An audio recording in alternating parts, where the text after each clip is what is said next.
आज न्यूज में आपने जरूर सुना होगा, अमेरिका ने भारत पर टैरिफ घटाया। अब सिर्फ 18% टैरिफ लगेगा। लेकिन सवाल ये है, टैरिफ होता क्या है और हमें क्या फर्क पड़ता है इससे? और आज ट्रम्प और इंडिया के बीच में एक्चुअली हुआ क्या है? देखिए, सबसे सिंपल शब्दों में टैरिफ का मतलब होता है टैक्स।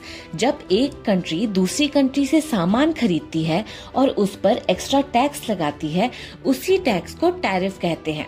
जैसे इंडिया ने कोई प्रोडक्ट अमेरिका भेजा, अमेरिका ने उस पे टैक्स लगाया, बस वही टैरिफ है। अब आप सोच रहे होंगे, टैक्स लगाने की जरूरत क्यों? इसके कुछ सिंपल रीजंस होते हैं। पहला, अपनी कंपनीज को बचाने के लिए।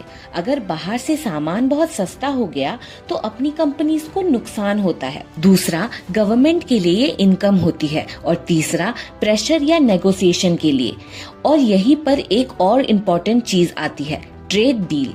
ट्रेड डील का मतलब होता है जब दो कंट्रीज बैठकर ये डिसाइड करती हैं कि कौन क्या बेचेगा, कैसे बेचेगा और उस पर कितना टैक्स यानी टैरिफ लगेगा। टैरिफ के दो साइड्स होते हैं। अच्छा इसलिए क्योंकि लोकल बिजनेस सेफ रहता है, जॉब्स बचते हैं और गवर्नमेंट को रेवेन्यू मिलता है। बुरा इसलिए क्योंकि चीजें महंगी हो जाती हैं, ट्रेड स्लो हो जाता है और कंट्रीज के बीच टेंशन बढ़ती है। अब आते हैं आज की मेन न्यूज पर। पहले अमेरिका ने इंडियन प्रोडक्ट्स पर लगभग 25% या उससे ज्यादा टैरिफ लगाकर रखा था। कभी कभी एक्स्ट्रा पेनल्टी के साथ ये 50% तक भी पहुंच गया। इससे इंडियन एक्सपोर्टर्स को काफी लॉस हो रहा था।